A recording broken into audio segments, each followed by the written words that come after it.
Soon you will have to grow this building. Вы уже переросли это здание, потому что...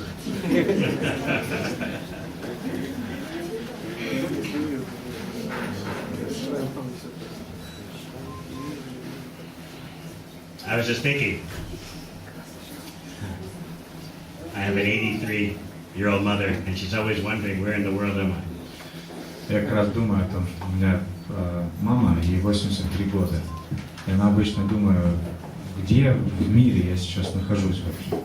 As you know, the feeling that the mother has for the child is used as an example of the closest thing in the material world to pure love.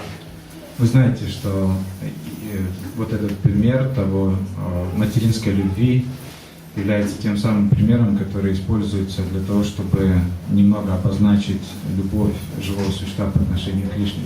The mother goes through the inconvenience of carrying the child in the womb and the pain of childbirth. Мать испытывает большие неудобства и трудности, нося своего ребенка в чреве и затем проходя через мучительные роды. Nurturing the child. Затем она вскармливает дитя. The child throws up on the mother cleans the child's waist. Ребенок вырастает, и маме приходится затем подмывать своего ребенка. Very selflessly. И она делает это очень бескорыстно. So, that is used as an example of unmotivated love. Этот пример используется как пример такой немотивированной любви. Of course, there is no unmotivated love on the material platform. Конечно же, на материальной платформе нет такой концепции, как немотивированная любовь. Every relationship on the material platform always has some expectation of payoff. Все взаимоотношения на материальной платформе подразумевают под собой ожидание того, что когда-то я получу расплату за свои действия. So, mothers also, they expect a payoff. Матеря также ожидают такой выплаты по счетам. They want reciprocation, appreciation. Они хотят взаимности, они хотят, чтобы дети их оценивали, ценили, были благодарны. Or as my mother says, I just want to know where you are in the world. Или как моя мама обычно мне говорит, что мне ничего не нужно, мне нужно только просто, чтобы я знала, где, в каком уголку мира ты сейчас находишься. I say, well, what is the use in me telling you that? Because by the time I tell you where I am, I have changed locations. И я обычно говорю, какой смысл мне говорить тебе о том, где я сейчас, потому что к тому времени, когда я закончу тебе говорить, я уже окажусь в другом месте. So I can just imagine how they'll present the situation now. И поэтому вот сейчас я думаю, что же мне ей рассказать, где я сейчас нахожусь. Mother, I always wanted to go to Moldova. Мама, ты знаешь, я всегда мечтал о том, чтобы попасть в Молдову. My life was not complete without visiting Moldova. Моя жизнь не была бы завершенной, если бы я не посетил раз в жизни Молдову.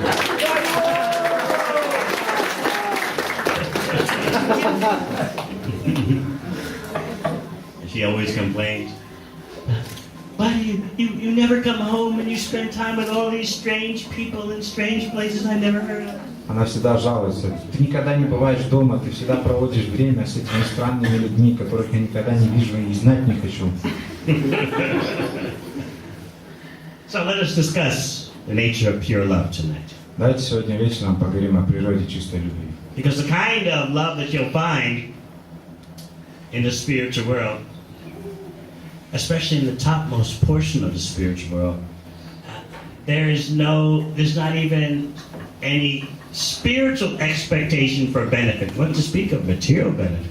Потому что вид любви, который вы найдете в духовном мире, особенно в высшей сфере духовного мира, эта любовь заключается в том, что человек не ожидает даже какого-то грамма расплаты за свои глубокие чувства. We can't conceive of that. И мы не можем даже себе представить такого рода любовь. One problem with material existence is that we think we know certain things. Проблема материального существования заключается в том, что мы считаем, что мы знаем какие-то вещи. We think we know what is love. Мы считаем, что мы знаем, что такое любовь.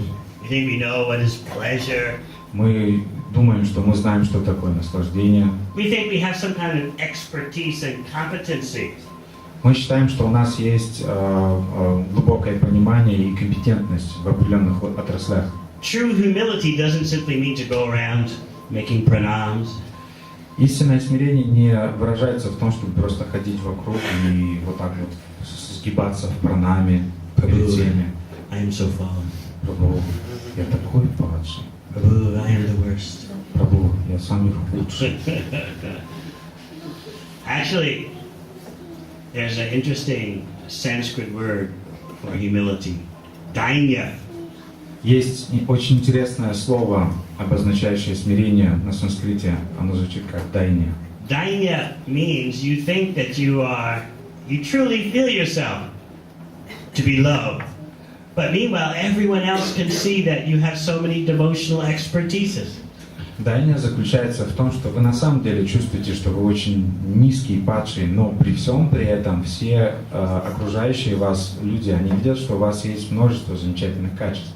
So it's not like an indolent or lazy kind of humility. То есть это не какая-то вот такая вот ленивая, не какой-то ленивый вид смирения. Prabhus, I'm very fallen, I'm very low, so don't ask me to do any service. Прабху, я очень падший, очень низкий, не просите меня делать какое-то служение. You should expect that I cannot follow the process of bhakti because I'm too fallen. Но оно же ожидается от меня, что я не смогу следовать процессу бхакти, я же самый падший. Lord Chaitanya is Patita Pavan, the deliverer of the most fallen, so that's why I'm not following properly, because then I'll be extra qualified for Lord Chaitanya's mercy.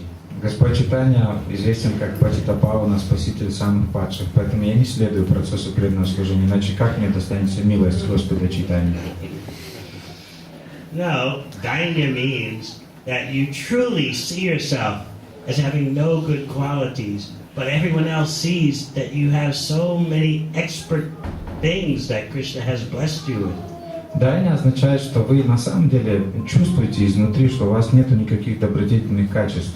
Но все окружающие вас люди, они видят, что у вас есть множество подобных замечательных качеств. Those of you who went to the festival, remember Haridas Thakur's disappearance day.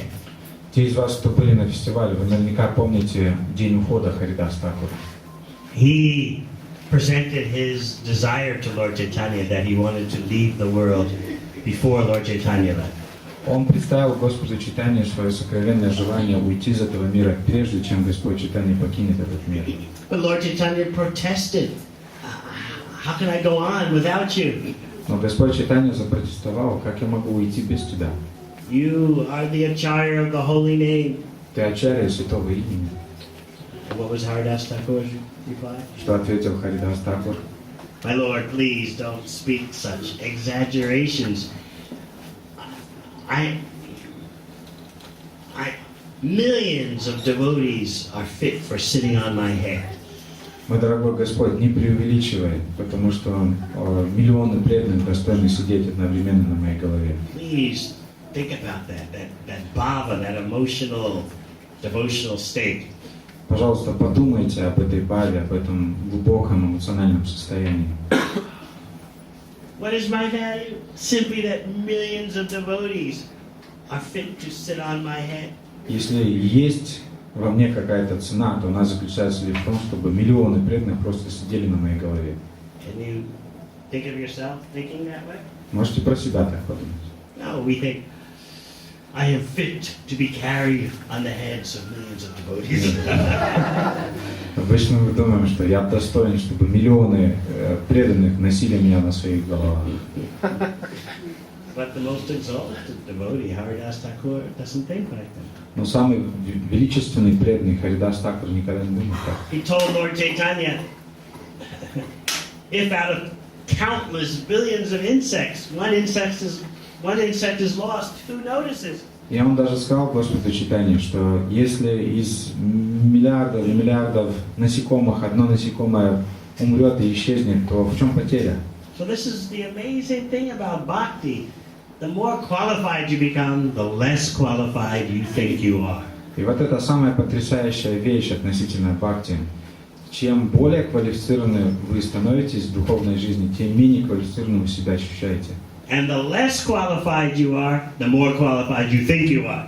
И чем менее квалифицированным вы себя считаете, тем более квалифицированным вы на самом деле являетесь.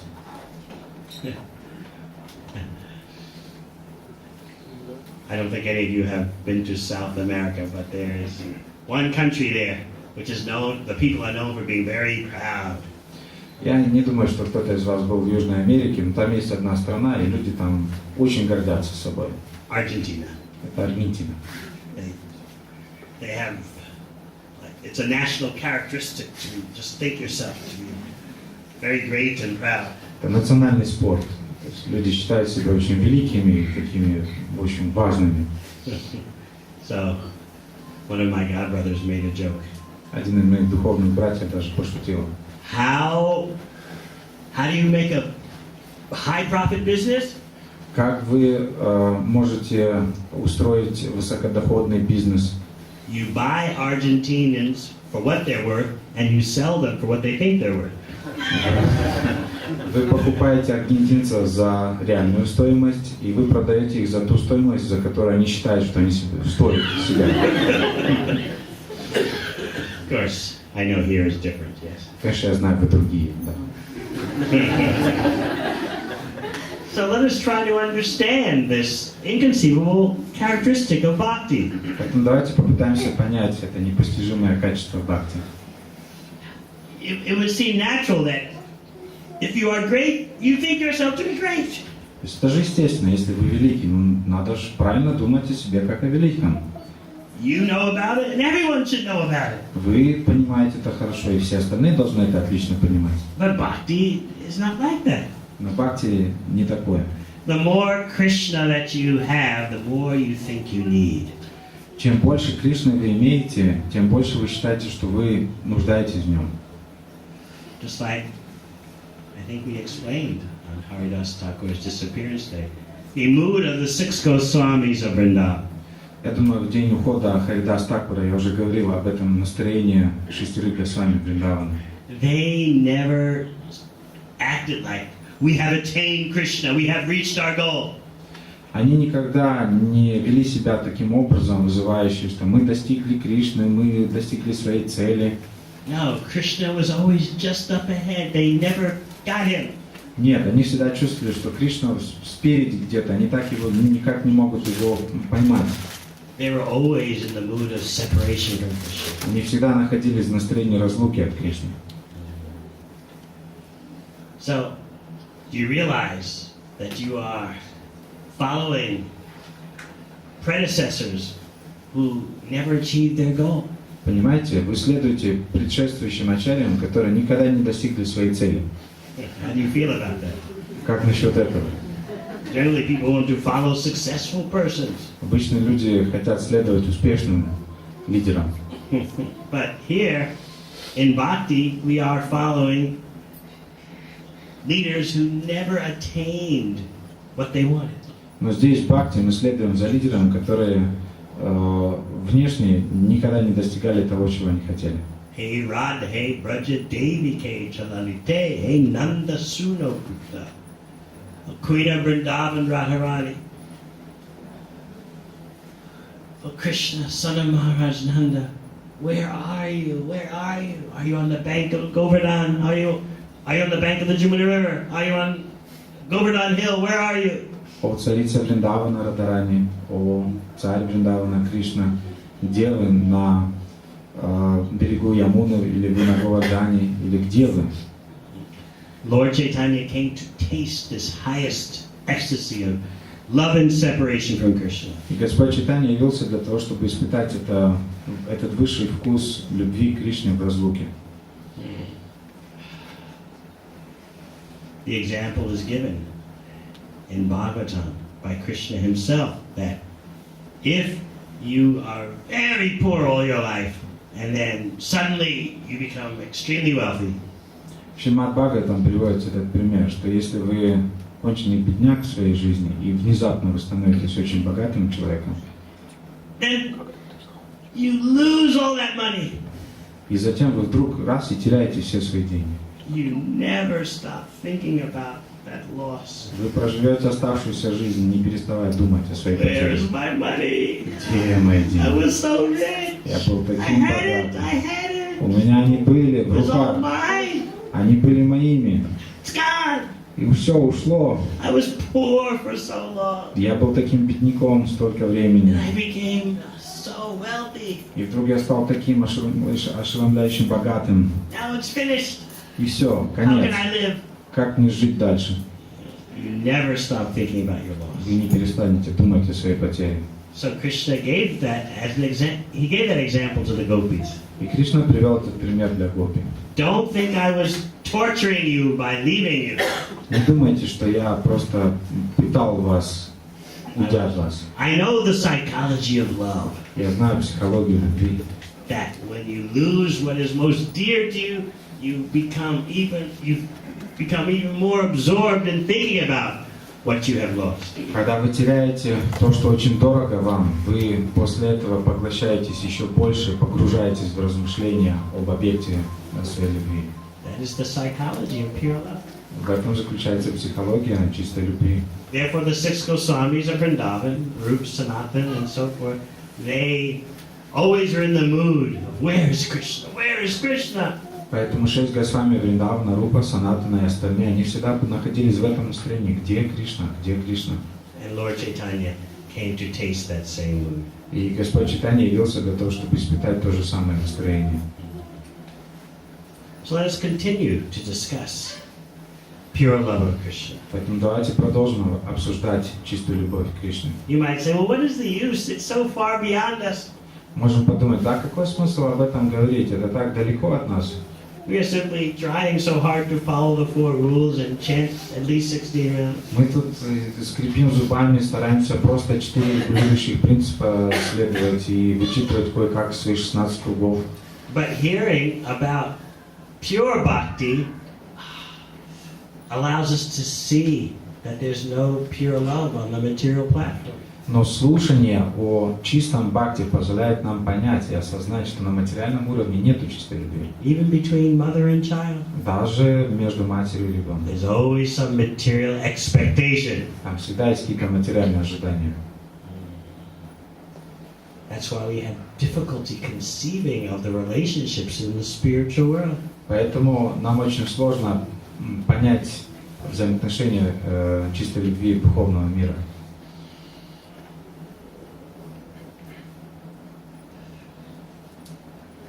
The topmost planet, Goloka Vrindavan, is attained by those who don't even want spiritual benefit from Krishna. Высшая обитель Галоки Вриндавана достигает только те, кто не ожидает ничего взамен от своих взаимоотношений с Кришной. Vaikuntha, you can go to Vaikuntha wanting some spiritual benefit. Не хотят никаких духовных, даже духовных благословений на Вайкунтху, вы можете попасть, если даже несмотря на то, что вы ожидаете духовные какие-то благословения. Especially you want to have the same form as Lord Narayan, Sarupya. Особенно если вы хотите обладать такой же формой, как форма Господа Нараяна для освобождения Сарупья. Or you want to share the opulences of God. Или вы хотите наслаждаться богатством Бога, Sarshti. Сашти. Or you simply want to be on the same planet as God. Или вы хотите просто жить на той же самой планете, на которой находится Господь, Salokya. Сабалкя. Or you want to be part of the entourage, the official entourage of God. Или вы хотите стать частью официального антуража Бога, Samipya. Самипья. That's like persons who want to be part of the entourage of a rich or powerful politician. Это как человек, который хочет быть частью окружения какого-то знаменитого, видного политика. That way you can feel important. Тогда вы тоже начинаете себя чувствовать важным. But those are all spiritual benefits. Но это все духовные блага. It's true, they are inconceivably much better than material benefits. Конечно же, это непостижимо гораздо лучше, чем любые материальные благословения. Or you may simply just want to have understanding of God. Либо вы просто хотите глубоко понять Бога. I want to become knowledgeable in the science of Godhead. Я хочу познать науку о Боге. I want my thirst for knowledge to be satisfied. Я хочу, чтобы моя жажда к познанию была удалена. I want to understand this, I want to understand that. Хочу понять это, хочу разобраться в этом. Certainly it's no ordinary thing to want to understand Krishna. Конечно же, это очень неординарная вещь попытаться разобраться в природе Кришны. And you want to understand your relationship with Krishna. И вы хотите понять свои взаимоотношения с Кришной. Those are all spiritual desires. Это все духовные желания. So you may say, what's wrong with spiritual Вы desires? можете подумать, так, а в чем проблема с этими материальными, духовными желаниями? You may just want to get out of the material world. Или вы хотите просто побыстрее убраться из материального мира? I want to go to a better place. Я хочу выбраться отсюда в лучшие места. Again, you want some benefit for yourself. Опять же, вы для себя хотите кого-то блага. It's easy to understand how wanting to go to a better place is wanting benefit for yourself. То есть легко понять, как желание попасть в лучшее место приносит вам какое-то благо. But how do you understand that? Trying to understand God is also looking for some benefit. Но как понять то, что желание понять Бога также подразумевает под собой желание получить какое-то благо? Now, we are not discouraging anyone from trying to understand Krishna. Теперь хочу маленькую ремарку сделать. Мы никого не хотим разочаровать вот в этом желании постичь или познать Кришну. That is necessary. Это необходимо. But simply we are speaking about the highest level of pure love, which you cannot artificially imitate. Но мы просто говорим о высшем уровне чистой любви, которую искусственно невозможно подражать ему. But by hearing about it, we become purified Но слушая об этом, мы очищаемся of our material attachments от своих материальных привязанностей and our false understandings of what is love. и от своих ложных недопониманий того, что означает на самом деле любовь. So what is the love that you see in Goloka Vrindavan, the topmost portion of the spiritual world? Итак, что это за любовь, которую можно видеть на Галоке Вриндаване, которая является высшей сферой духовного мира? The residents of Goloka Vrindavan, they don't want to understand Krishna, they simply want to love Him. Обитатели духовного мира Галоки Вриндавана, они не хотят понять Кришну, они просто хотят его любить. You can't conceive of that. Вы не можете даже это постичь. Have you ever said to someone, I don't want to understand you, I just want to love you? Вы когда-нибудь говорили кому-нибудь, я не хочу тебя понять, я хочу просто тебя любить. It makes no sense on the material plan. На материальном уровне человека замыкает, он не понимает. Because even to a small degree, you want to understand that person so you can get some benefit for yourself. Потому что даже в какой-то маленькой степени вы все равно хотите понять этого человека, чтобы какое-то благо вам пришло от этого. That's why you say to the person, why did you do this? Why did you do that? И поэтому вы обычно людям говорите, близким людям, почему ты это сделал, а это зачем ты натворил? Yes, married men hear that all the time. Yeah. Да, вот женатые люди все это все время слышат такое. And then the married ladies hear all the time from the men, I just don't understand why did you do that? А женщины, жены все время от мужей слушают, я вот не могу понять, зачем ты это сделала? Last week you said this, and now this week you're saying that. На прошлой неделе ты заявила это, на этой неделе ты заявляешь I just обратное. don't understand. Я просто не могу понять. But Krishna's dearest devotees, they don't try to understand Krishna, they just want to love Him. Но самые близкие спутники Кришны, они не пытаются его познать, они просто хотят его любить. They don't even want spiritual knowledge of Krishna. Они даже не стремятся к духовному знанию о Кришне. That's why even when someone tries to explain that Krishna is the Supreme Personality of Godhead, they can't compute that. Поэтому, когда кто-то пытается объяснить жителям Галоки Вриндавани, что Кришна является верховной личностью Бога, они вообще не понимают, о чем он говорит сейчас. Nanda Maharaj told that to Uddhava. Нанда Махарадж это Удаве сказал. You can read this in Chaitanya Charitamrita. Можем об этом прочесть в Чайтанье Чаритамрите. Nanda Maharaj said, all right, Uddhava, you are saying that my son is God. Нанда Махарадж сказал Удаве, ну ладно, Удава, в общем, ты утверждаешь, что мой сын это Бог, да? All right, you can say what you say. Ну ладно, болтай себе, что хочешь. But to me, he's my son. Для меня это просто мой сынок.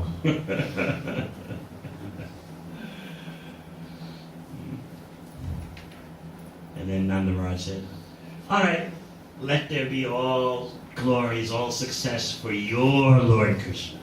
И затем Нанда Махарадж сказал, ну ладно, пусть вся слава и весь успех достанется твоему Господу Кришне.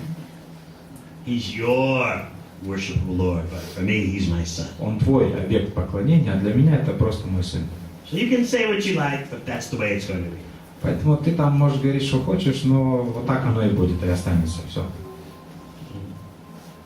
Even in Goloka Vrindavan, when Krishna's devotees would see amazing displays of his powers, still they could not stop from thinking, he's just our friend, he's just our boyfriend, he's our son.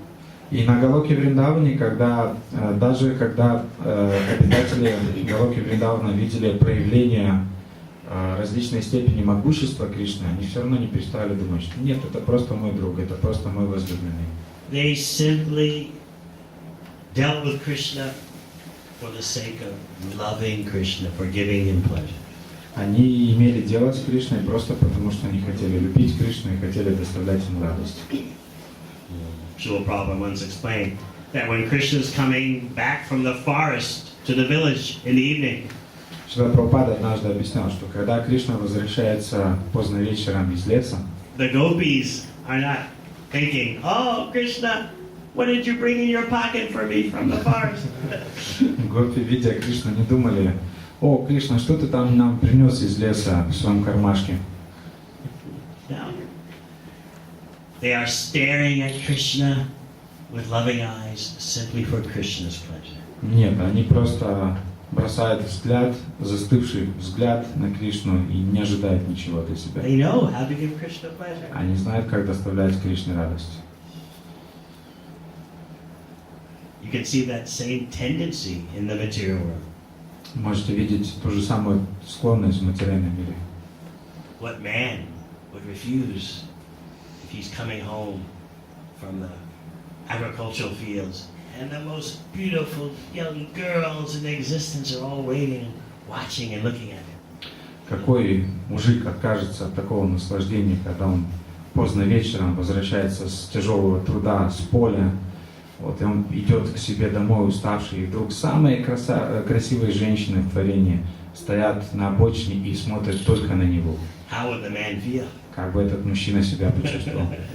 So the young gopis know, Krishna, he'll feel pleasure by us looking at him in this way. Поэтому молодые гопи знают, что Кришна будет чувствовать наслаждение от того, что мы будем на него смотреть. They're not looking at Krishna in order to use Krishna for their own pleasure. Они не смотрят на Кришну для того, чтобы его использовать для своего собственного наслаждения.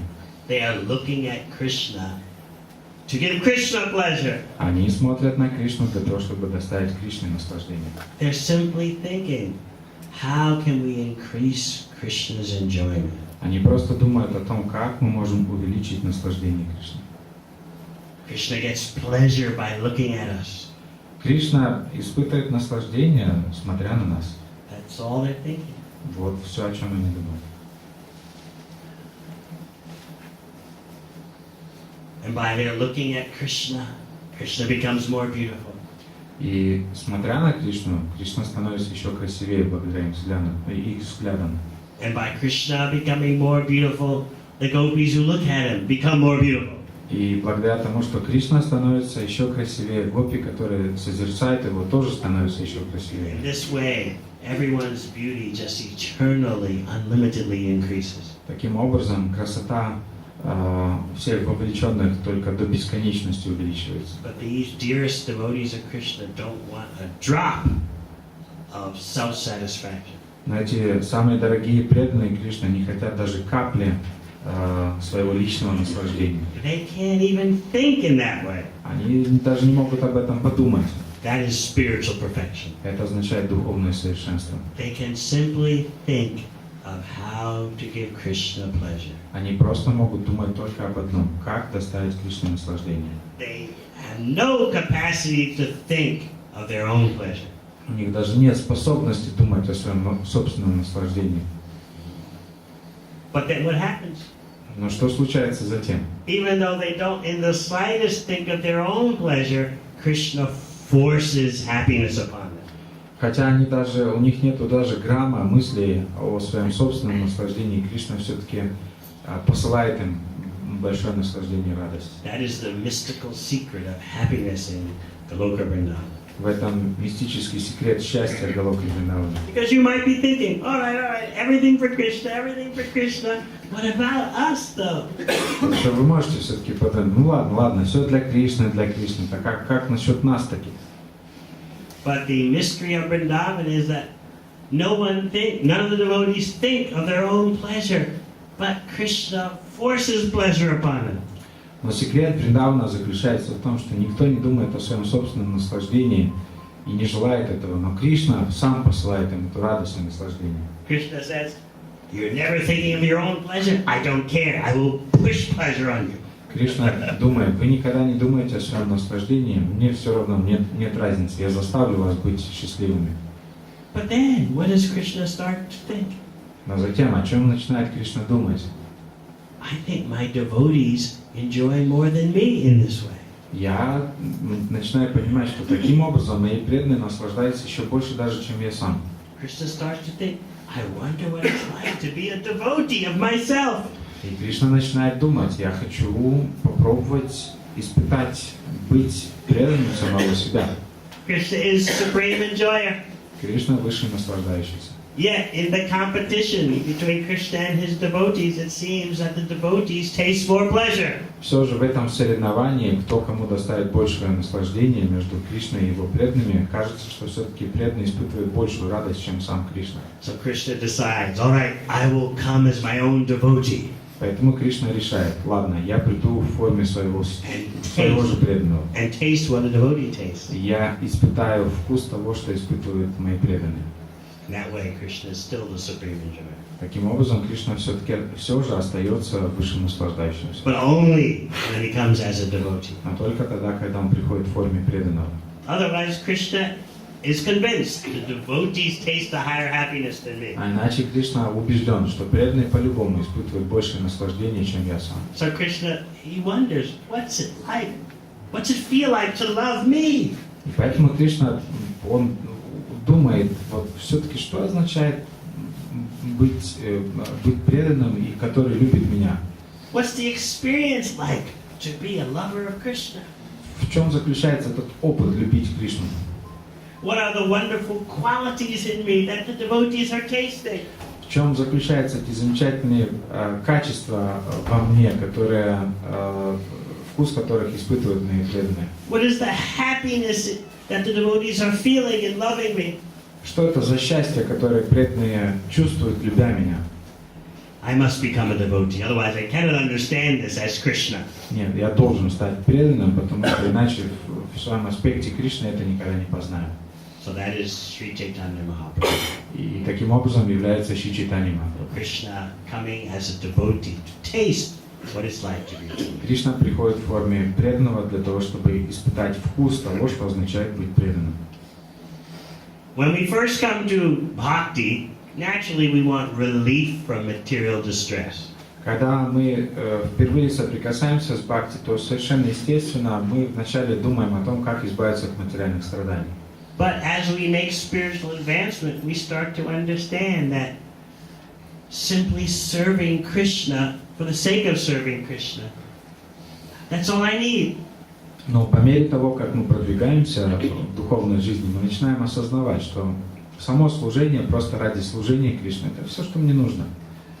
And gradually you start to realize that whether I'm liberated from the material world or not doesn't matter as long as I have devotional service. И постепенно мы начинаем осознавать, что нет, неважно, освобождаюсь я от материальной жизни или нет, до тех пор, пока я люблю Кришну, мне нет никакой разницы, где я. Lord Chaitanya states this mood in his Shikshashtaka prayers. Господь Чайтанья выражает это настроение в своих молитвах Шикшаштаке. Mama janmani janmani isvare bhavatad bhaktir ahai tuki tvai.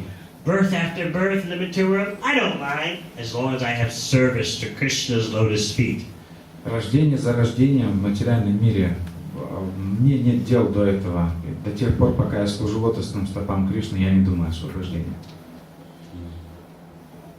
So, a fully developed devotee is not hankering for freedom from material existence. Поэтому полностью развитый, духовно преданный никогда не стремится к свободе от материального существования. The devotee doesn't even want that benefit. Преданный даже не стремится к этому благу. Because such a mature devotee understands that devotional service is already freedom from material existence. Потому что такой зрелый преданный понимает, что преданное служение само по себе уже означает свободу от материального существования. I wonder how many of you here take devotional service that seriously. И я вот думаю, сколько из вас здесь сидящих принимают преданное служение настолько серьезно. That it is so important that it makes even freedom from material existence look so insignificant. Что преданное служение настолько важно, что даже свобода от материального существования становится просто незначительной. Think about that. Подумайте об этом. A real devotee thinks, I am too contaminated to go back to God. Настоящий преданный думает, я слишком осквернен, чтобы вернуться домой обратно к Богу. So, I don't mind staying in the material world birth after birth as long as I have association of devotees and devotional service. Поэтому я не беспокоюсь о том, что я останусь в материальном мире рождение за рождением до тех пор, пока у меня будет общение с чистыми преданными Господу. Like Srila Prabhupada ended in his prayers he wrote on the ship before getting off his first trip to the USA. Как Шрила Прабхупада написал эту молитву на борту корабля, прежде чем этот корабль пришвартовался к берегу Соединенных Штатов. Let me suffer for countless births due to my sins. Из-за своих грехов пусть я буду страдать бесконечное количество рождений. But let me always have the remembrance that I'm just a tiny servitor of Krishna. Но пусть память о том, что я являюсь всего лишь маленькой частичкой Кришны, сохранится навеки во мне. You might say, that's all? Вы можете подумать, и что, все?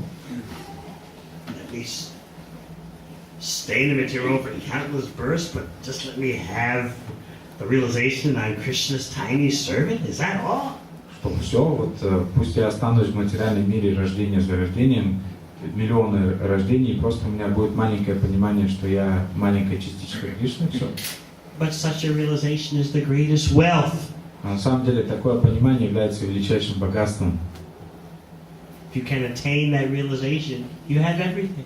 Если вы можете достичь этого осознания, вы получите все. You're already a resident of the spiritual world. Вы уже станете обитателем духовного мира.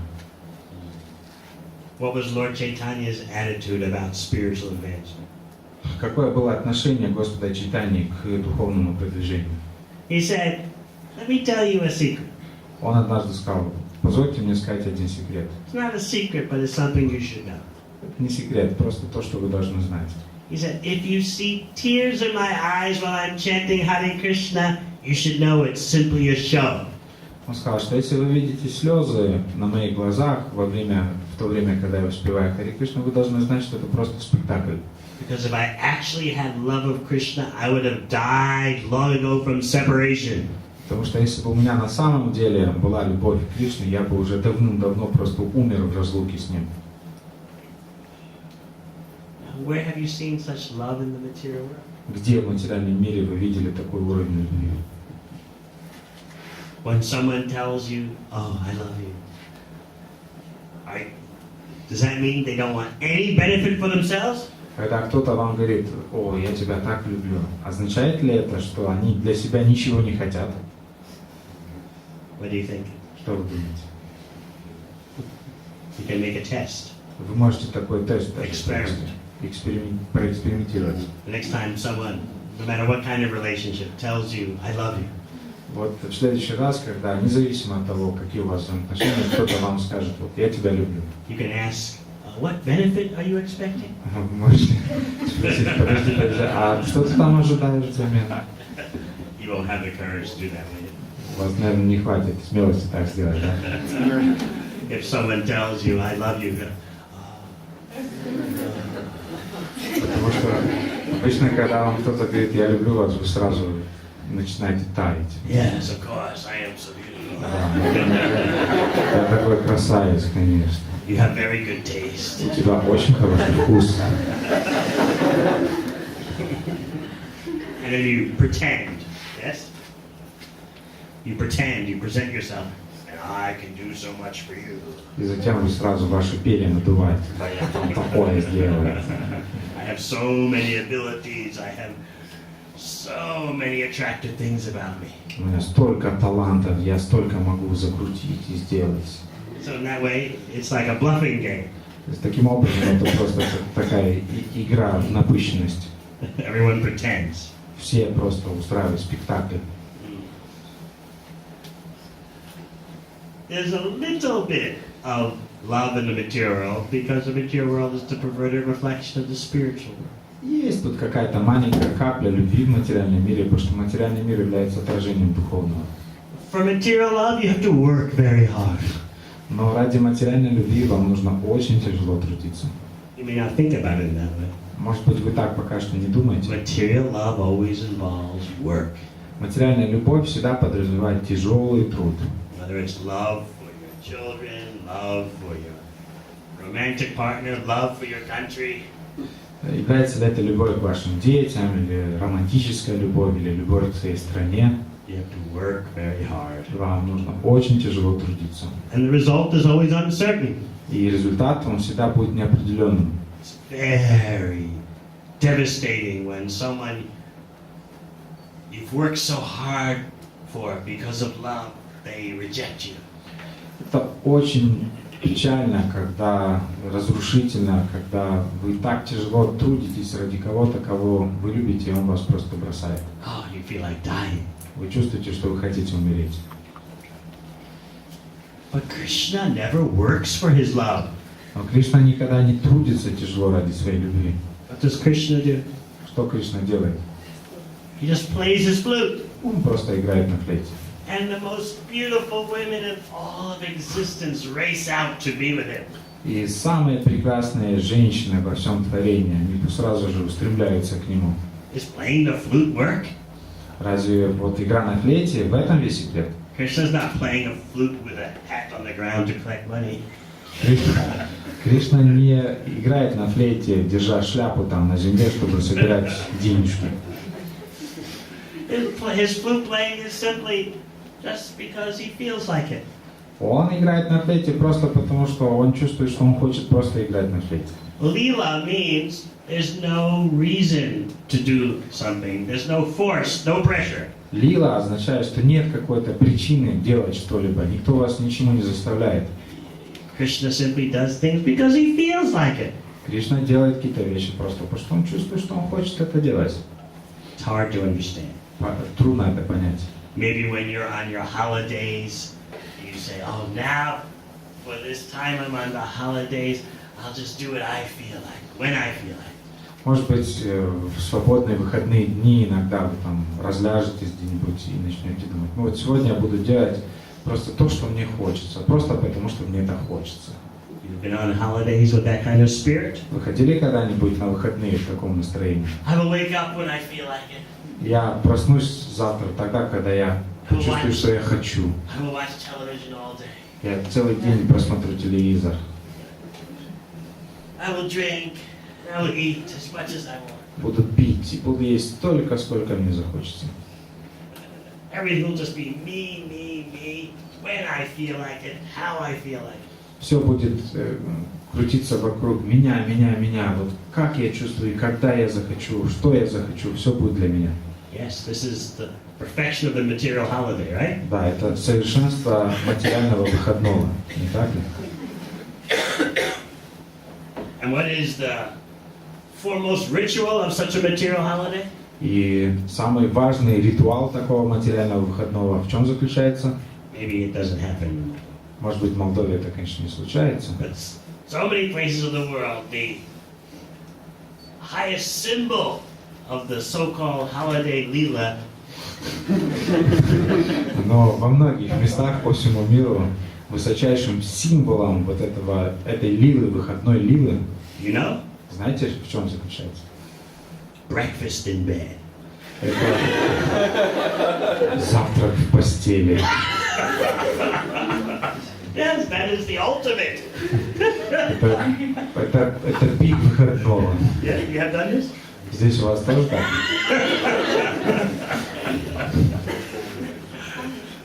To lay in bed and then have the hotel waiter bring you your breakfast. Вы лежите в большой кровати, и служанка в отеле, она заходит вам в номер и приносит вам завтрак. While you are laying in bed. И вы лежите в это время в It's the кровати. ultimate. Это конечная цель. It's actually very unclean. На самом деле это очень нечисто. Sleeping is unclean, and then eating in bed is also even more unclean. Сон сам по себе это достаточно грязная, отвратительная вещь, а еще и вы кушаете в той же самой кровати, это еще вдвойне грязно. What's another ultimate expression of so-called lila? Еще одно выражение так называемой лилы выходного. You are reclining on one of those chairs that go way back by the side of a pool. Вы лежите на таком раскладывающемся кресле на берегу, на обочине бассейна. And then you signal the waiter, please bring me some drink. И вы там подсвистываете официанту так, быстро мне сюда напиток. While you are laying in your reclining chair by the side of the pool. И вы лежите на солнце, на этом кресле. This is У the бассейна. life of a king or a queen. Это жизнь царя или царицы. Laying back beside a chlorine pool. Вы лежите рядом с бассейном, наполненным хлоркой, Drinking alcohol. и пьете какой-то алкоголь. Alcohol with a cherry in it. Алкоголь с какой-то черешенкой. This is what we call lila. И мы это называем лила. Even though we think we're just doing what we're feeling, actually we are driven by the modes of material nature. И хотя мы считаем, что мы делаем то, что мы чувствуем, на самом деле нас просто уносят низшие гуны материальной We are природы. driven by our material бody and mind. Нас просто уносят волны нашего материального тела и ума. But Krishna has no material body or mind. Но у Кришны нет материального тела и ума. Therefore, Krishna can do things simply out of pure lila. Поэтому Кришна может делать какие-то вещи просто из чистой лилы. He's already self-satisfied. Он уже He's самоудовлетворен. Atmarama. Он атмарама. So he doesn't have to do anything to satisfy himself. Ему не нужно ничего предпринимать для того, чтобы себя He удовлетворить. has nothing to gain, И ему нечего заслуживать nothing to lose. и нечего терять. Still, he does things. И все же он делает какие-то вещи. He plays his flute. Millions of the most beautiful young girls in existence come racing out to meet him in the forest. Он играет на своей флейте, и миллионы самых прекрасных женщин во Вселенной, они просто выбегают из леса к нему навстречу. And then what does Krishna tell him? И затем, что им Кришна говорит? Why are you here? А что вы тут пришли? Have you come out to look at the beauty of the forest? Вы что, вышли погулять, посмотреть на красоту леса? Don't you know young girls shouldn't be alone in the forest in the middle of the night with a young boy? Вы что, не слышали, что молодые девушки не должны гулять по лесу, еще и в присутствии каких-то молодых юношей? Don't you know what is dharma? Вы что, про дхарму никогда Why are не you слышали? here? Что вы тут делаете? Please go home. Давайте быстренько, пожалуйста, идите домой. This is Leela. Это лила. Krishna does what he likes, how he wants it, when he wants it. Кришна делает то, что он хочет, когда он хочет и как он это хочет.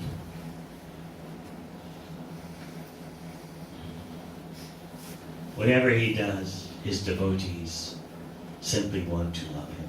И что бы он ни делал, его преданные просто хотят его любить. They don't even want to understand him in Goloka Vrindavan. Они даже не хотят его понять на Галоке Вриндаване. Everything is done to love Krishna. Все делается просто для того, чтобы любить Кришну.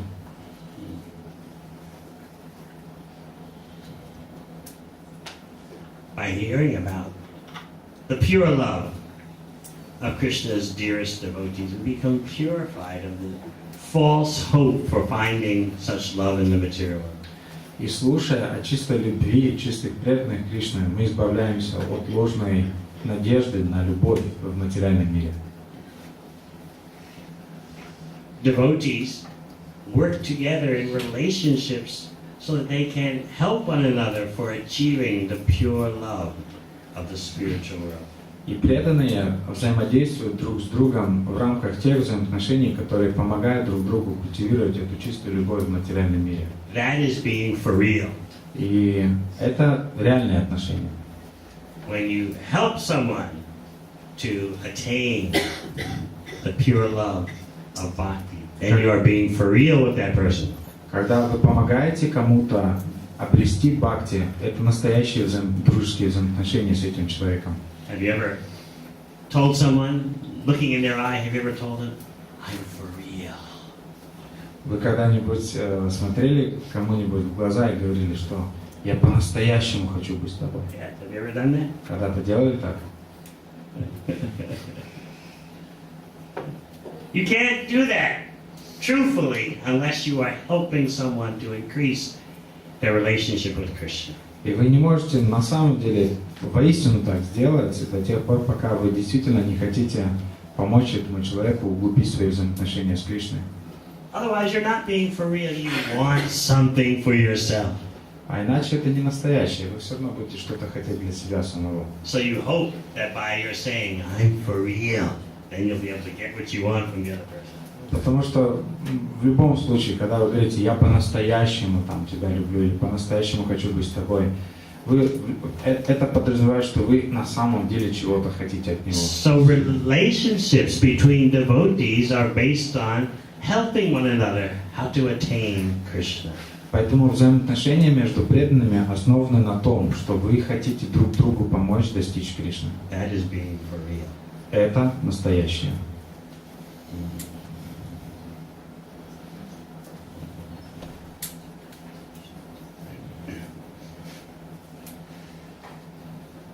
Devotional service is the means, and devotional service is the end. Преданное служение является средством, и преданное служение является целью. In our chanting of Hare Krishna, we are calling out to Krishna for service at His lotus feet. В нашем воспевании Харе Кришна мы взываем к Кришне обрести служение у Его лотосных стоп. Maybe you feel you're not doing much service now Может быть, вы чувствуете, что на данный момент вы не совершаете много due служений to so many circumstances. из-за множества разных обстоятельств. But you can call out to Krishna with a desire to engage in more service. Но вы можете воззвать к Кришне с желанием вовлечься в еще большее служение. Krishna knows your situation. Кришна знает ваше положение. He knows what you can truly give. Он знает, что вы можете на самом деле дать. So when a sincere devotee calls out to Krishna with a desire to do more service, Krishna is definitely listening. Поэтому, когда искренний преданный взывает с настоящим желанием совершить какое-то служение для Кришны, Кришна на самом деле его слышит. Never think that you've got no options for devotional service. It's all hopeless. Никогда не думайте, что у вас нет никаких больше опций преданного служения, что все бесполезно. We beg Krishna for the vision to see how in any circumstance we can serve Him. Мы молим Кришну о том, чтобы обрести вот это видение, понимание, что мы можем служить Ему во всех обстоятельствах. It takes spiritual vision to see service opportunities. Для того, чтобы видеть возможности для преданного служения, необходимо обрести духовное зрение. Just like an expert thief has special vision to see everywhere opportunities for stealing. Как искусный профессиональный вор, у него есть особое видение, которое позволяет ему видеть во всем возможность где-то что-то украсть. The thieves become successful because ordinary persons who are not criminals, they don't have that kind of vision. И воры, профессионалы, достигают успеха в своих затеях только потому, что обычные люди, у которых нет этого желания, они теряют из виду то, что вор сразу же примечает. Just like I know some cities that when it's a very warm summer day and everyone says, oh, it's a perfect day to go to the beach. Я знаю некоторые города в мире, когда очень жарко на улице, и люди думают, что о, сейчас идеальная возможность пойти куда-нибудь позагорать на берегу. What do the thieves think? Воры, грабители о чем думают? It is a perfect day to make daytime break-ins to houses. Это совершенное время для того, чтобы взламывать квартиры в середине дня. Why? Почему? Because people will, during the day, they'll all be away. Потому что днем люди будут уходить на берег куда-нибудь загорать. And because it's warm, they'll have left windows open. И так как очень жарко, то форточки будут открыты. So the people are rejoicing, oh, what a nice summer day, let's go to the beach. И люди радостно восклицают, какой замечательный день, идем на берег загорать. It's a Saturday, Сегодня very few people are суббота, working. люди не работают. And the thieves are also rejoicing. И грабители тоже радуются. We don't have to sneak around at night, we can make daytime burglaries. Нам не надо ходить где-то по ночам, то есть мы можем днем все быстренько заработать. So they drive up and down the street looking for open windows. И вот они ездят на машине по дорогам города и смотрят, где же там есть открытые форточки. And no cars parked in the driveway. И где нету припаркованных машин. Ordinary people, they can't understand that kind of mentality. Обычным людям невдомек такого рода менталитет. Until it happens to you. Пока, конечно, с ними не случится. They don't have that kind of vision. У них нету просто такого видения. So my point is that there are different kinds of vision available in this world. We want to beg Krishna for the vision to see devotional service opportunities. Поэтому суть того, что я хочу сказать, что есть разного рода видения в этом материальном мире. И мы должны умолять Кришну обрести видение различных возможностей для преданного We служения. have to beg Krishna for this. Мы должны умолять Кришну обрести это видение. Never think, oh, there's nothing I can do to improve my Krishna consciousness. Никогда не думайте, что о, да нет уже никаких возможностей улучшить мое сознание Кришны. My circumstances are impossible. У меня мои обстоятельства таковы, что в моей ситуации это невозможно. There's no way that I can increase. Нет у меня никакой возможности улучшиться. I have no time, У меня просто нет времени, no energy. нет энергии, сил. No. You beg Krishna, please show me that I know there's something more I can do. Нет, вы должны умолять Кришну. Кришна, пожалуйста, покажи мне, потому что я знаю, что есть еще немного, что я мог бы для тебя сделать. In devotional service, Krishna can make the impossible possible. В рамках преданного служения Кришна может сделать невозможное возможным. Please understand. Пожалуйста, поймите это.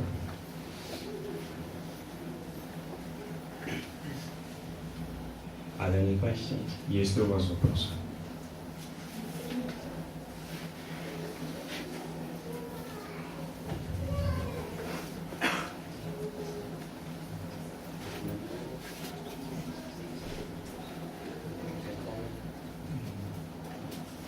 Очень скоро будет марафон Шилы-Прабхупады. Можете рассказать о важности участия каждого преданного? Soon we will have Srila Prabhupada's marathon. Can you please say something about the importance of devotees taking part in this marathon? How is it that you take part here in Moldova? А как обычно здесь преданные принимают участие в марафоне? Повторить вопрос, да? Скоро будет марафон Шрилы Прабхупады, и может ли Махарадж сказать что-то о важности того, чтобы преданные принимали участие в этом марафоне? И Махарадж спрашивает, а как обычно преданные принимают участие в марафоне здесь?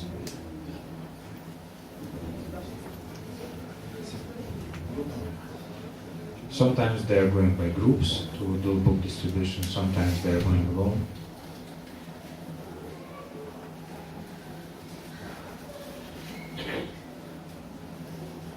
It is a selfless activity to give awareness of Krishna to others. Это бескорыстная деятельность давать осознание Кришны другим. And Krishna says in Bhagavad Gita, no one's more dear, nor will there ever be one more dear.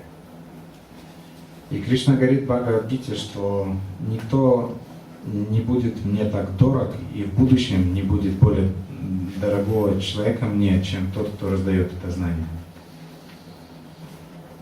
The more that you give Krishna to others, the more you get Krishna for yourself. Чем больше вы даете Кришну другим, тем больше вы получите Кришну для себя.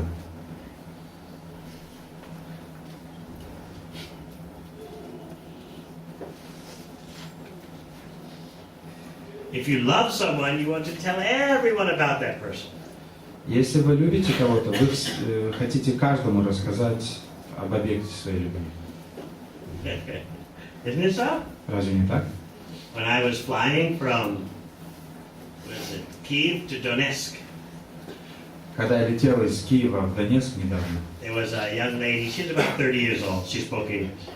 там была одна женщина, ей было примерно 30 лет, она хорошо говорила по-английски. So she was talking to some foreigners, И она разговаривала с какими-то иностранцами. and she was glorifying how wonderful Belarus is. И она прославляла славу Беларуси. Belarus is such a wonderful. Беларусь это просто замечательное It's место. just propaganda by the USA and Russia that this leader in Belarus is a dictator. И все эти отвратительные вещи, которые о Беларуси говорят, это просто пропаганда, российская и американская пропаганда о том, насколько плохим является наш лидер Лукашенко. They just say that because they want to come and grab up all the industries in Belarus. Они говорят все эти отвратительные вещи просто потому, что они хотят приехать в Белоруссию и оккупировать ее. Our leader is so wonderful. Но наш лидер, президент страны, такой замечательный. He's a nice, lovable man. Он такой любящий человек. So this was her kind of sankirtan. Это была ее санкиртана. For some reason, she had this deep appreciation. По какой-то причине у нее была эта глубокая оценка Лукашенко. Maybe she was his girlfriend or something. Не знаю, может, она его подружка или как. She said, just look, take your choice. Do you want Belarus or do you want something like Ukraine? И она сказала, вот послушайте, просто вы сами можете выбрать, хотите жить вот как в Украине или хотите жить как в Беларуси. Our leader has made Belarus so peaceful. Наш лидер добился того, что Белоруссия стала такой мирной, спокойной. Last year there were some political demonstrations, В прошлом году были какие-то политические демонстрации, and he made everything so peaceful. и он все быстро так успокоил. He put everyone in prison. Все оказались в тюрьме, и все Oh, спокойно. it's so wonderful. Так замечательно.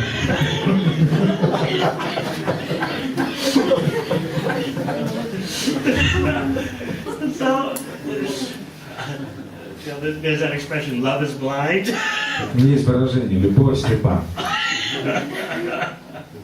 Still, you see the psychology that she wanted to tell everyone, even foreigners, about it. Поэтому видите вот, психологию этой любви. Она настолько в него влюблена, что даже иностранцам рассказывала о нем. She's not in Belarus, she's, at the airport going from Kyiv to Donetsk. И она даже находилась в этот момент не в Беларуси, она просто из Киева летела в Донецк. But she still felt that urge, she had to glorify Но она this great чувствовала saint. эту потребность того, чтобы прославить этого великого святого Лукашенко. So you see the basic psychology. Видите, это элементарная психология. It's a natural human tendency to want to speak the glories of someone. Это естественная человеческая потребность говорить о славе кого-либо. Now, who is more glorious than Krishna? Поэтому теперь, кто более достоин славы, чем Кришна? Yes, we should try to understand Krishna, and then we'll be overwhelmed by how glorious Krishna is. Мы должны понять, вначале попытаться понять Кришну, и тогда желание прославить Кришну переполнит нас. And then in the highest stages of bhakti, we'll simply want to love Krishna. И затем на высших уровнях бхакти мы просто захотим любить Кришну. Krishna, I don't want to understand, I just want to love. Кришна, я не хочу тебя даже понять, я просто хочу тебя любить. You can't imitate that. Но, пожалуйста, не имитируйте это. It is a genuine level of spiritual attainment. Это истинный уровень духовного достижения. Anything else? Есть ли еще вопросы? Есть вопрос один. Значит, в биографии с вами Прабхупады на странице 97 сказано, что одним из первых, кто одобрил перевод его Шримад Бхагаватам, был доктор Раджа Кришна. И вопрос, вот в библиотеке Ломоносова есть двухтомник этого философа. Является ли это книга доктринальным к разряду, относится ли она к доктринальным толкованиям как Бхагавад-гиты? So hearing that book about Prabhupada written by Srila Sasrupa Maharaj on some page, he quoted the number of it on this page. He's saying that when Prabhupada first translated Srimad Bhagavatam, Dr. Radhakrishnan, he approved that translation. And more or less he's asking if this Dr. Radhakrishnan is an authority, because here somewhere in some library there is a translation of Bhagavad Gita by Dr. Radhakrishnan. So, То есть рассматривать его как источник знания? No, he's not an authority. нет, доктор Радхакришнан не является знатоком Simply it Бхагавад-гиты. says there that he, as a famous person, he wrote some statement saying this is very nice. Когда Прабхупада ссылался на доктора Радхакришнана, он просто ссылался на него как на известную личность, но не как на авторитета. То есть я понимаю, как источник знания, это не... So as a source of knowledge, he is not valid. No. Нет. Why? Почему? Because he does not accept what Krishna says about himself, yet he wants to comment on Bhagavad Gita. Потому что он даже не принимает то, что Кришна сам говорит о себе в Бхагавад-гите. Тем не менее, он рвется к тому, чтобы комментировать слова Бхагавад-гиты. Krishna clearly says, think of me, surrender to me. Кришна очень ясно в Бхагавад-гите говорит: думай обо мне, предайся мне. And this person you mentioned, he'll write in the commentary, it's not to Krishna, but it's to some unmanifest. А доктор, даже не буду называть его имени, пишет в этом комментарии, что не Кришне надо предаваться, а чему-то такому туманному, заоблачному в Кришне надо предаваться. Like if you say, give me the garland, Как если вы скажете: дайте мне гирлянду. and I say, but it's not to you that we give the garland, it is to the all-pervading light of this room. А я вам отвечу, что нет, я даю эту гирлянду не вам, а вот тому, что пронизывает все в этой комнате, такому свету туманному, You непонятному. say, but please give me the garland. А вы скажете: нет, вы мне дайте гирлянду. But it is not to you, it is to the unborn potential within you. Нет, я даю это не вам, я даю нерожденному потенциальному в вас. It's very frustrating, yeah? Вас же это разочарует, не правда ли? Маленький вопрос. Сами вы читали доктора? Small question, did you read Dr. Radhakrishnan? He's asking if you read Dr. Radhakrishnan. If you read.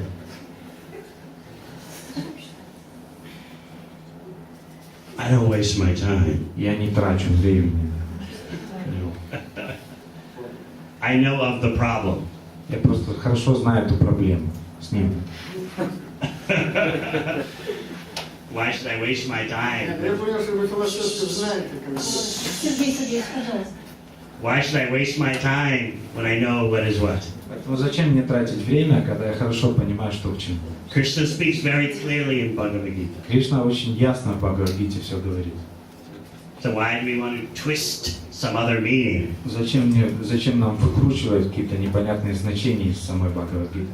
So, you want to read Bhagavad Gita? We have a real Bhagavad Gita. Поэтому, если вы хотите изучить Бхагавад-гиту, у нас есть настоящая Бхагавад-гита, изучайте ее. Okay? Хорошо? Что я делаю, зачем я сюда иду? That's what I'm doing, and therefore I'm coming here. Wonderful. Замечательно.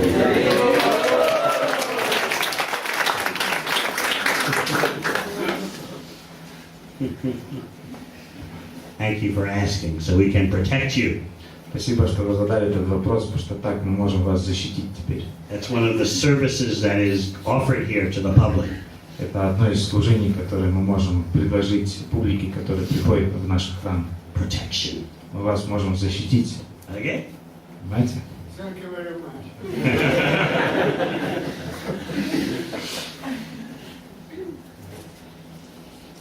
Махарадж, Господь Шайтанья — это вместе Радха и Кришна. Я хотел уточнить, красота Господа Чайтани это больше, чем само Кришна, или Кришна красивее, чем Господь Чайтани? We know that Lord Chaitanya is the combination of Radha and Krishna, and by themselves they are beautiful. But Lord Chaitanya is also beautiful. Who is more beautiful, Krishna by himself, or Lord Chaitanya is more beautiful than Krishna? Krishna is never by himself. Кришна сам не бывает никогда один. You think Krishna is lonely?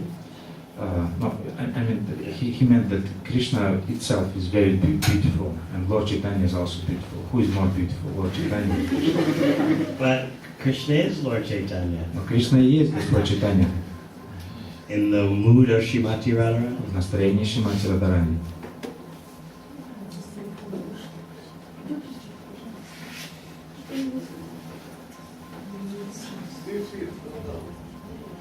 Anything else? Есть ли еще вопросы?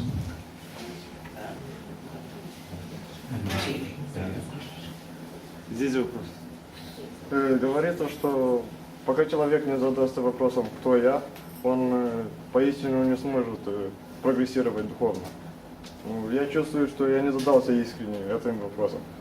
Как же получилось бы так, что я искренне задался этим вопросом? Как же получилось бы или получится сделать? Что делать, чтобы задаться искренним вопросом? It is written somewhere in Prabhupada's books that till a person will not ask the question, who am I really? Who am I? He will not be able to progress or to advance spiritually. But I feel that I still didn't ask myself this question, who am I? So then the question is, Еще раз, последняя часть вопроса, Как задаться искренне вопросом «Кто я?». how to ask sincerely this question about who am I really? To ask a sincere question requires a sincere person to answer the question, and that means a person who knows. Чтобы задаться этим вопросом, вначале вы должны найти человека, который вам искренне ответит на этот вопрос. И для этого вначале вы должны разобраться, кто является такой квалифицированной личностью, которая вам сможет правильно на этот вопрос ответить. If you ask a question to someone who doesn't know, then you're not sincerely asking. Если вы зададите этот вопрос человеку, который на самом деле не знает ответа на него, то это означает, что вы не искренне задаете вопрос. Part of sincerity is to understand who has the qualification to answer the question. Часть искренности заключается в том, что вы вначале должны разобраться с тем, кто из личностей достоин того, чтобы задать вопрос и получить квалифицированный ответ. So there is an art and science to asking questions. Поэтому есть целое искусство задавания вопросов. You ask questions to someone who's qualified to answer. Вы должны задавать вопросы квалифицированным личностям, чтобы они давали вам квалифицированные ответы. It's like Arjuna in Bhagavad Gita asked his questions to Krishna. Как, например, Арджуна в Бхагавад-гите задает свои вопросы Кришне. I'm bewildered, I don't know what is my duty. Now I ask you, please clarify my situation. Я сбит с толку, я не знаю больше, в чем заключается моя обязанность, и поэтому я задаю тебе вопрос, пожалуйста, скажи мне, в чем мой долг. Okay? Понимаете?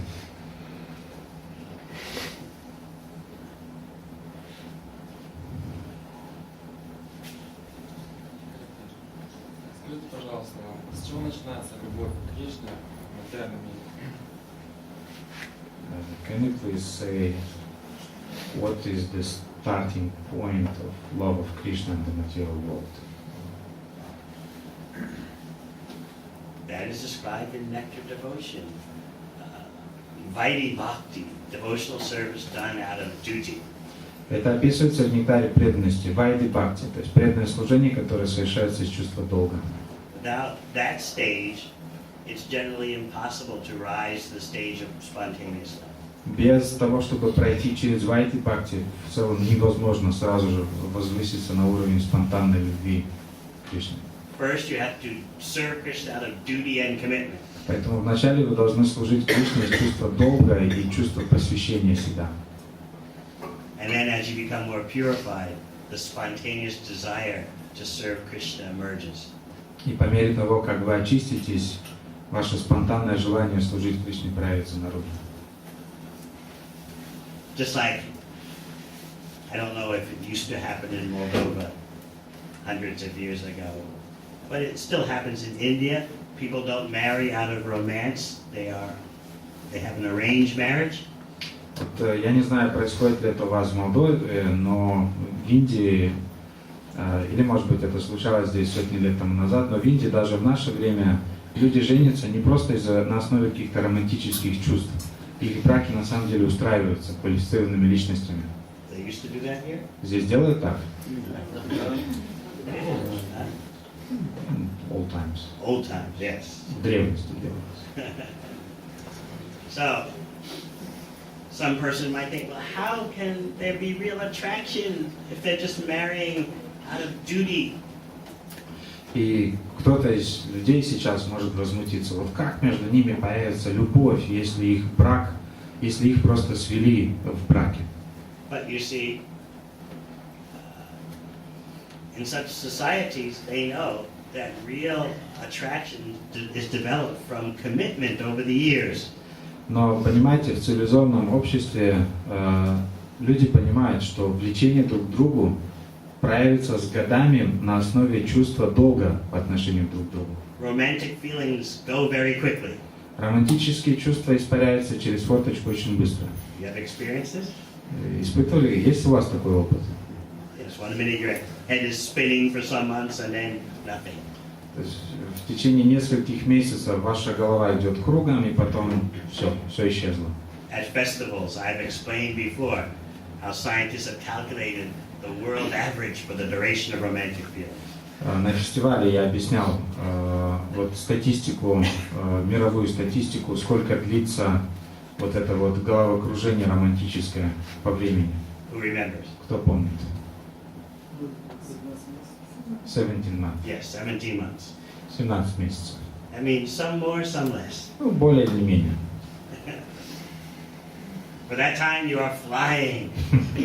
В течение этого времени вы летаете в небе. And then, И потом самолетокрушение. but relationships based on duty and commitment, they develop deeper and deeper as the years go by. Но взаимоотношения, основанные на чувстве долга, они углубляются по мере того, как проходит время. That's why they have this statement in the classical Indian culture. Поэтому в классической индийской культуре есть такое утверждение. Don't marry the girl you love, love the girl that you have married. Не женись на той девушке, которую ты любишь, а начинай любить ту девушку, на которой ты женился. Sounds strange, doesn't it? Странно, правда, звучит? But the implicit understanding is that the real bond comes from duties, mutual duties, responsibilities. Но смысл этого изречения в том, что настоящая взаимная привязанность приходит благодаря обоюдному чувству долга друг по отношению к другу. So similarly, Vaidhi Bhakti prepares you for spontaneous love of Krishna. Подобным же образом Вайди Бхакти подготавливает вас к спонтанному служению Кришне. You're doing things out of duty, commitment. Вы совершаете вещи из чувства долга, из чувства того, что вы посвящаете себя друг другу. And that makes the basis for spontaneous attraction. И это составит основу для будущего спонтанного влечения к Кришне, Raga. для раги. Where was I speaking? I might have been in Lugansk. I was explaining Srila Prabhupada's very succinct definition of sadhana bhakti.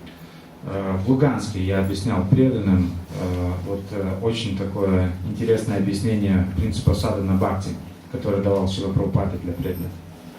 Very concise. Там очень точное определение. Like to know what it is? Хотите узнать, что это за определение? Everyone knows what sadhana bhakti is. А все здесь сидящие знают, что такое садхана бхакти, да? rules and regulations of devotional service. Садхана бхакти означает правила предписания преданного служения.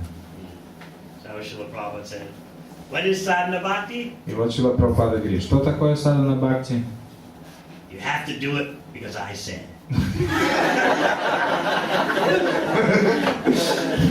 Садхана бхакти означает, вы обязаны это делать, потому что я вам сказал.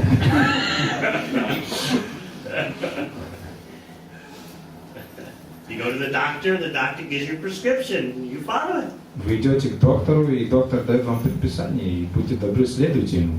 You know, well, doctor, suppose I don't feel like taking the medicine. И вы можете доктору, конечно, сказать, что доктор, понимаете, я не чувствую, что я хочу это делать.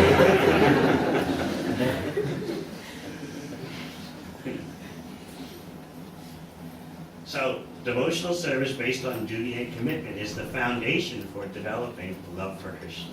Поэтому преданное служение, основанное на чувстве долга и посвящении себя, обязанности, является основой проявления любви к Кришне. So don't have this romance concept of bhakti. Поэтому, пожалуйста, не поддерживайте в себе романтическое понимание того, что такое бхакти. Oh, Krishna, am I feeling something for you today? О, Кришна, я сегодня чувствую что-то вот по тебе или для тебя. Am I in the mood for chanting Hare Krishna? У меня есть сегодня настроение воспевать Харе Кришна? I don't feel like it today. Ой, нет, сегодня у меня нет настроения.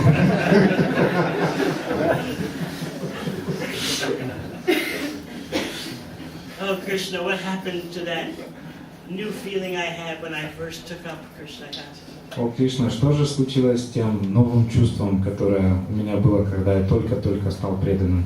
I saw all devotees' faces as shining. Я видел, что лица всех преданных просто сияют. Now I criticize everyone. А сейчас я всех критикую.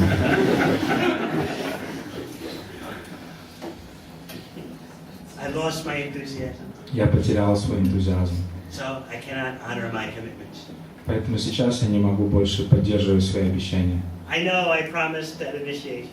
Я знаю, там на инициации я что-то обещал. Follow the 4 rules. Следовать 4 принципам. That was 2 years ago. Ну это же было 2 года тому назад. Times have changed. Времена меняются. You understand, Krishna. Кришна, ты же все понимаешь. Promises are made to be broken. Обещания даются, чтобы их не сдерживать. That's the romance concept of devotional service. Это романтическая концепция преданного служения. Whereas real bhakti has a solid foundation of duty and commitment. Тогда как настоящая бхакти основывается на глубоком чувстве обязанности и серьезного посвящения себя процессу. I've given the example at festivals about this tribe in West Africa. На фестивалях я часто привожу этот пример об одном племени в Западной Африке. Does anyone remember? Кто-то помнит этот пример? Only you. Только ты все помнишь. Only one person. Только один человек помнит. So there's this tribe in West Africa that's supposed to be not advanced. Есть одно племя в Западной Африке, которое считается таким очень непродвинутым. But here's what they do. Но вот что они делают. When it is known that a young boy and girl in the village have fallen into romance. Когда становится известным, что какой-нибудь юноша и девушка в их поселении влюбляются, и у них появляются романтические чувства, They are brought to a gathering of the whole village. их приводят на собрание, куда собирается вся деревня. And they are sat down in the middle of 1,000 villagers. И вот их усаживают в середине, в кругу, вокруг, в общем, там тысячи сельчан собираются вокруг них. Nothing is said. Ничего никто не говорит. Simply, all the 1,000 villagers with the couple in the center, they just start laughing. Просто тысячи деревенских жителей, не говоря ни слова, смотрят на них и просто начинают смеяться с ними. They just laugh and laugh. Смеются и смеются. For 2 hours. 2 часа. No one says anything. Никто при этом ничего не говорит. And this couple is in the center. И вот эта пара сидит в центре, 1,000 villagers just laughing. тысячи деревенских жителей просто высмеивают и смеются. And then, after 2 hours, И через 2 часа everyone goes home. все просто идут домой. That's it. Вот и все. What's the point? В чем суть? They're letting this couple know in a nice way that this is not serious. Они просто позволяют этой чите таким очень аккуратным образом понять, что это все несерьезно. This romance thing is not very serious. Это вся романтика, шмамантика, это несерьезно. It will come and go very quickly. Это все придет и уйдет очень And for быстро. our village to survive, we need relationships based on a more stable basis. И для того, чтобы наша деревня выжила, нам необходимы более основательные взаимоотношения, более стабильные взаимоотношения. For our village to go on, we need relationships based on duty and commitment. Чтобы наша деревня выжила, нам необходимы взаимоотношения, основанные на чувстве долга и обязанности. Not this romance thing, which is so changing. А не этот вот романс, который, романтическое чувство, которое очень изменчиво, переменчиво. What do you think? Что вы думаете? It's a good idea. Хорошая идея. You can try that here. Попробуйте здесь.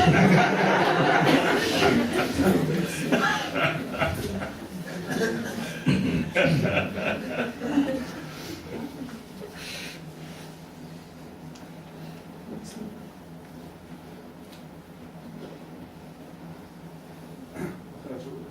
Вы рассказывали по поводу чистой духовной любви. И я вот все время думаю, что когда мы кого-то любим и не хотим чего-то взамен, но если мы знаем науку вот этого обмена, которую вы сейчас рассказывали, в конечном итоге мы получим больше. Да? Не является ли вот это вот таким тонким мотивом все-таки действовать, скажем так, завуалированная такая все-таки эгоистический мотив безусловно, мы получим что-то взамен. Иначе, если мы ничего не получаем взамен, то вроде как нету мотива такого, да? So Maharaj, you are saying about this pure unconditional love, but without any motivation, material motivation. But at the same time, from Shastras, or we understand that in response to that unconditional love, we will get a lot of spiritual benefit. So isn't this kind of attempt to have this unconditional love just a kind of like hidden motives? No, it's not a hidden motive because you fall so in love with Krishna that you have no other motivations. Нет, это не скрытый мотив, потому что когда вы влюбитесь в Кришну, вы забудете про все свои мотивы.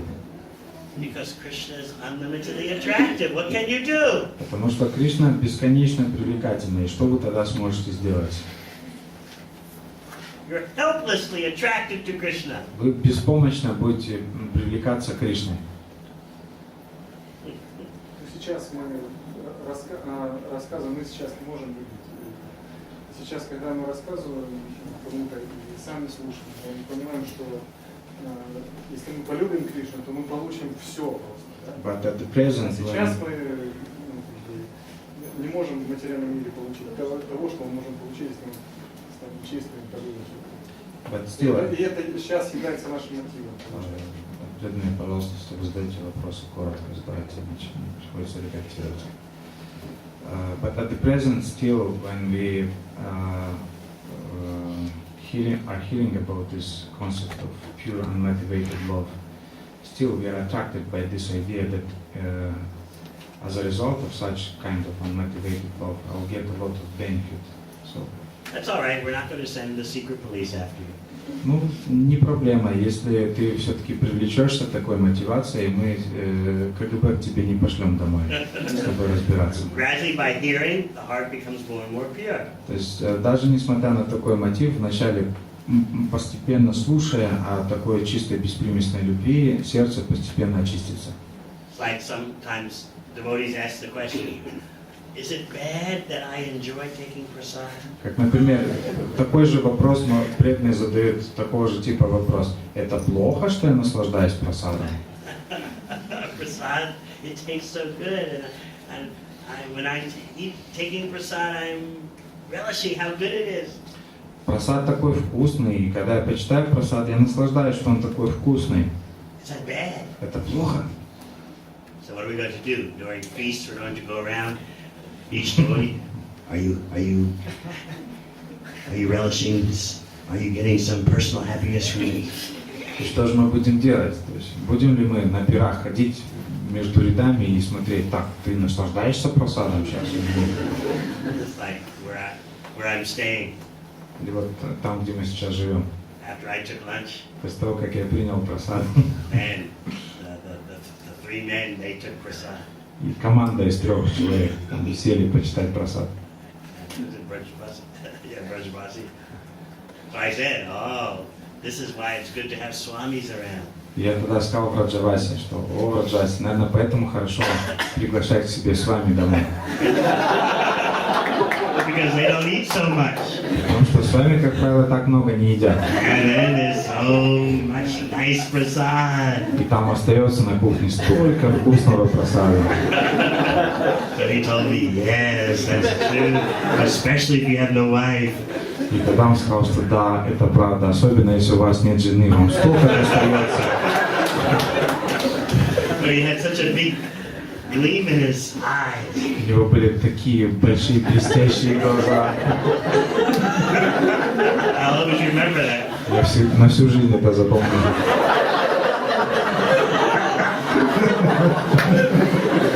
He did not try to hide it.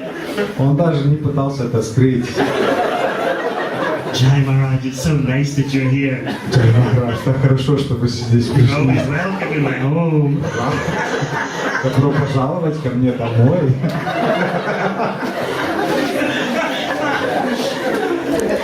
So what, should we persecute him? И что, мы должны экзекутировать его сейчас, или что? You are trying to get happiness by taking prasad. Ты пытаешься наслаждаться, принимая прасад. Aparaj.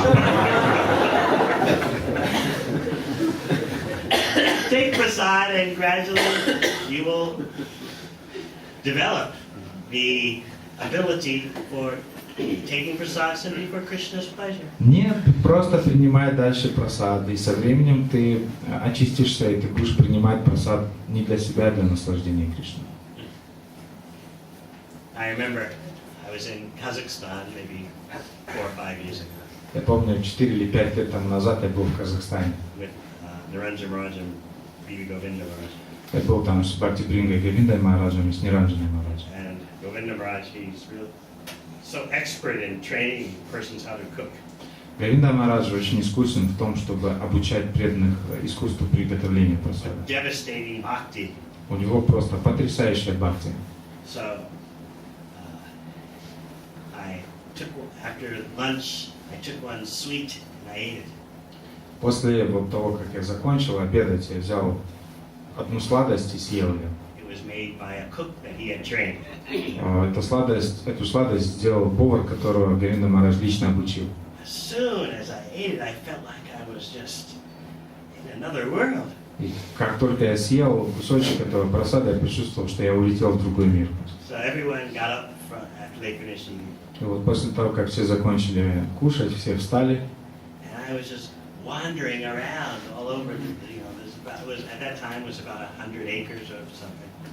А я просто, мое сознание летало по всем этим 100 гектарам в то время, там еще было 100 гектаров. Меня просто ослепило.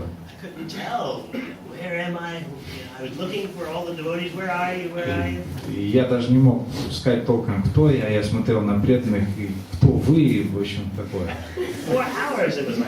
Я был в таком состоянии 4 часа. Просто один маленький кусочек прасада.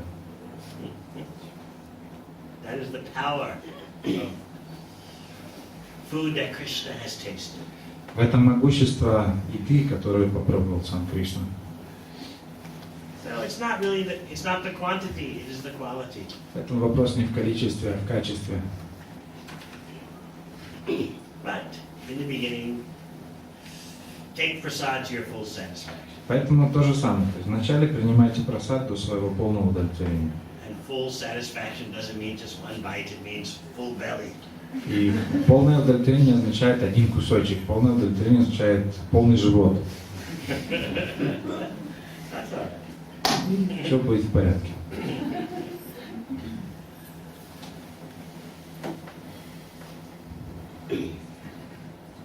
So gradually, by hearing about pure devotion and trying for pure devotion, it will be ours.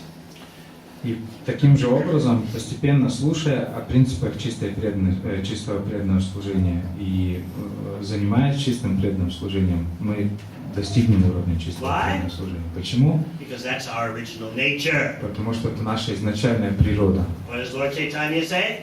Что говорит Господь Чайтанья? Nitya siddha Krishna prem sadhu kabudoy shravanade shuddha chitte koraye udoy.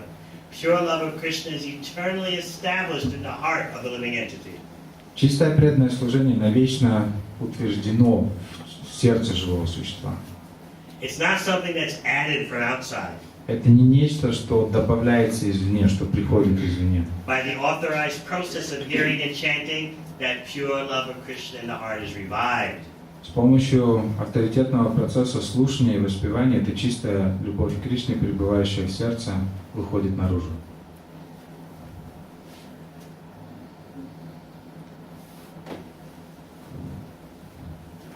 The ladies in Moldova don't ask questions.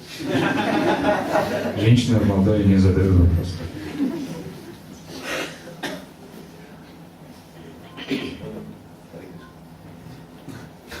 Женщины.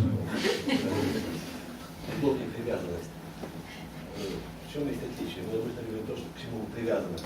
Как любить не привязываться? Обычно, когда люди привязаны, слабеют, проявляет слабость. В чем это отличие, как видишь? Love and attachment. What is the difference between love and attachment? On what plane, material or spiritual? Вы спрашиваете про духовный уровень или про материальный уровень? Ну, в принципе, по большому счету нет отличия, что духовный нет, что материальный нет.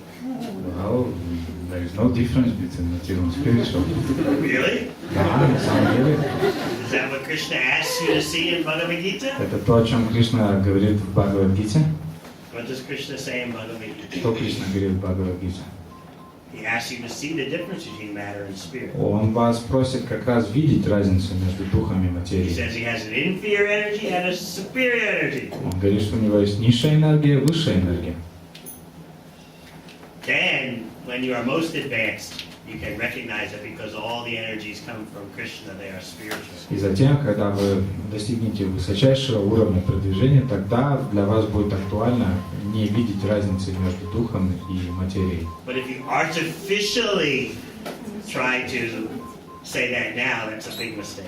Но если вы искусственно пытаетесь это сказать сейчас, то это большая ошибка.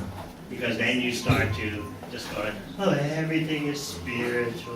Что тогда вы будете ходить вокруг и там мечтать, о, все духовно. You don't have to follow any regular Не надо principles. никакому регулирующему принципу следовать. Here's my spiritual girlfriend. Вот моя духовная девушка, Here's some spiritual vodka. а вот тут духовная водочка.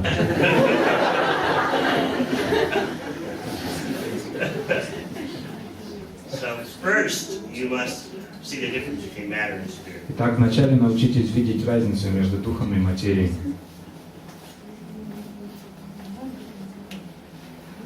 Очень сложно. It is very difficult. No, it's very easy. Нет, очень легко. Simply by chanting Hare Krishna. Просто с помощью воспевания Харе Кришны. You are able to see what is the reality. Вы сможете увидеть реальность. Okay? Понимаете? Chanting of the Hare Krishna mantra changes your vision. Воспевание Харе Кришна мантры меняет ваше видение.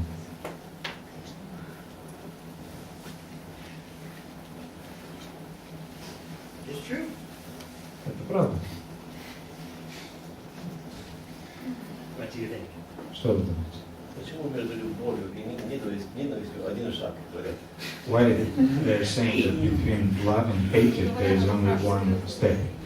That's on the material platform. Это на материальной платформе. What does Krishna say in Bhagavad Gita? Что Кришна говорит в Бхагавад-гите? All living entities are born in this world, overcome by the dualities of desire and hate. Все рожденные живые существа в этом материальном мире рождаются из чувства двойственности, любви и ненависти. Very soon, desire turns to hate. Очень быстро желание превращается в ненависть. You must have had that experience, yes? У вас, наверное, тоже был такой опыт в жизни, правда? 1 minute, there was some person who said, "Oh, I love you so much." В определенный момент вы смотрите на человека и говорите: я так сильно вас люблю, I cannot live without you. не могу жить без тебя. Right? Да? Then 1 year later, get out of my life! Через год вы кричите там: убирайся из моей жизни. I never see you again, it'll be too soon. Не дай Бог, я тебя очень быстро увижу. Ты попадешься мне на глаза. Right? It's happened, yes? Это случается, не правда? Yeah, everyone knows. Все знают. Very soon, material desire turns to anger. Очень быстро материальное желание превращается в чувство гнева. Because material desire can't be satisfied. Потому что материальное желание невозможно удовлетворить. So therefore, there's just a thin line between them. Поэтому между ними есть такая маленькая грань, маленькая линия. Krishna explains this in the 2nd chapter of Bhagavad Gita. Кришна это объясняет во 2 главе Бхагавад-гиты. That by contemplating the objects of the senses, eventually there's lust. Созерцая объекты чувств, у человека появляется похоть. There's attachment and then lust. Есть привязанность, есть вожделение. And then there's anger. И затем есть гнев, появляется чувство гнева. Because the desire, the kama, the lust can never be fulfilled. Потому что кама или вожделение никогда невозможно удовлетворить.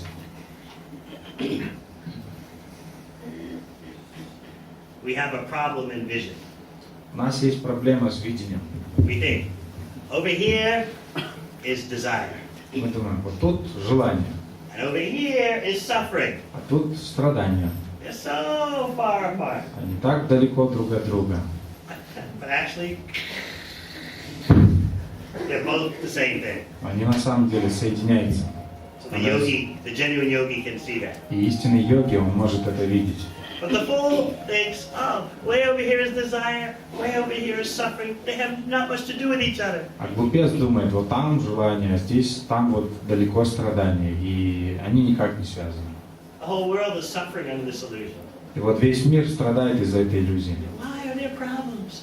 И они думают, а почему проблемы такие тут? Why are there wars and fighting and environmental problems, economic problems? Почему люди сражаются, почему есть войны, почему есть проблемы с окружающей средой? People are desiring, that's okay. Люди чего-то хотят, да, это правильно. There's this suffering. А потом они страдают. What is the relation between the two? В чем взаимоотношения между этими They двумя? actually don't see a relationship. Они не видят этих взаимоотношений. But the devotees, they know. Преданные знают. They take knowledge from Krishna. Они получают знания от Кришны. They know. Both things are the same thing. Они знают, что обе эти вещи практически сливаются в едино. What do you think? Что вы думаете? Okay. How many births it will take us to learn this? Well, we have to see. И сколько рождений займет обретение этого понимания? Ну, поживем, увидим. Yes. Да. The first lady to ask a question. Первая женщина в Да, Молдове я задает задаю, вопрос. потому что я задаю искренне. Я живу с мужем 33 года. У нас 3 замечательных детей, у меня 2 внуков. И сейчас у нас так получается в семье, что вот проявление ярости в том плане, что вначале вроде все хорошо, я сколько стараюсь, но никак не могу обратить реакцию обратно. Я просто уже свободна, потому что все 3 детей замуж как бы выдали, замужем, женились. И мне сейчас такое состояние, что я свободна, что я уже не в долгу перед ними. Я вот хотела спросить, как мне поступать правильно? По отношению к семье, к мужу, когда муж просто не может меня переносить. Ну, я вам говорю истину, потому я спрашиваю. I lived with my husband about 33 years together, and now we have 3 kids and we were brain sticks. And now, after this amount of time, we just feel mutual hatred, but at the same time I'm feeling myself free because my kids are grown up, and my question is how to act properly in such a situation as my situation as a present. Situation as a what? At the present, as present. You're chanting Hare Krishna? Но вы же воспеваете Харе Кришна? Да. You're coming here regularly? С 94-го года я познакомилась, и вот с тех пор как бы я знаю, читаю. Но муж это не признает, говорит, что я предала религию, что я в начале православие, потому что меня крестили, и все, и я как бы изменник религии, понимаете? Yes, I'm chanting Hare Krishna since 93, but my husband at the same time doesn't accept Hare Krishna, and he's saying that actually I betrayed my Christian religion by accepting devotional service. Your children are all grown up? Ваши дети выросли?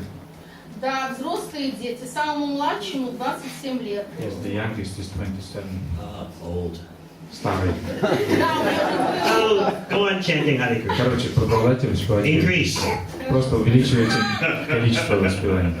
А что с мужем делать? What shall I do with my husband? Потому что мы живем еще Oh, вместе. let him watch television. Пусть смотрит себе телевизор.